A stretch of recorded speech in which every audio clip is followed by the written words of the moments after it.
ირანის რეჟიმის მიერ მოკლული მოქალაქეების რაოდენობა 20,000-დან 50,000-მდე მერყეობს. სხვადასხვა მედია წყაროებზე დაყრდნობით მსხვერპლთა განსხვავებულ რიცხვს ასახელებს.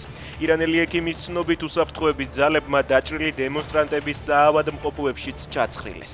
ახლა მთელი მსოფლიოს ყურადღება მიპყრობილია 26 წლის ერფან სულტანზე, რომელიც აიათოლას რეჟიმმა პროტესტში მონაწილეობის გამო დღეს სიკვდილით უნდა დასაჯოს.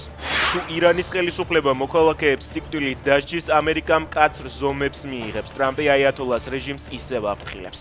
მე ვამბობ, გავხადოთ ირანი კვლავ დიდებული. ის იყო დიადი ქვეყანა, სანამ ეს მონსტრები მოვიდოდნენ და მას ხელში ჩაიგდებდნენ, თქვა ამერიკის პრეზიდენტმა. ირანში სტარლინკის ინტერნეტი უფასო გახდა. CNN-ის ცნობით გადაწყვეტილებას წინ უძღოდა ილონ მასკისა და ტრამპის სატელეფონო საუბარი. უკვე მე-6 დღეა ირანში ინტერნეტი გათიშულია.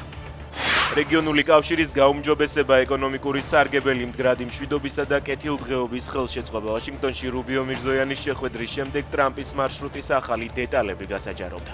6 გვერდიანი დოკუმენტი 8 აგვისტოს სომხეთ აზერბაიჯანს შორის ტრამპის შუამავლობით დადებული სამშვიდობო შეთანხმების გაგრძელებაა.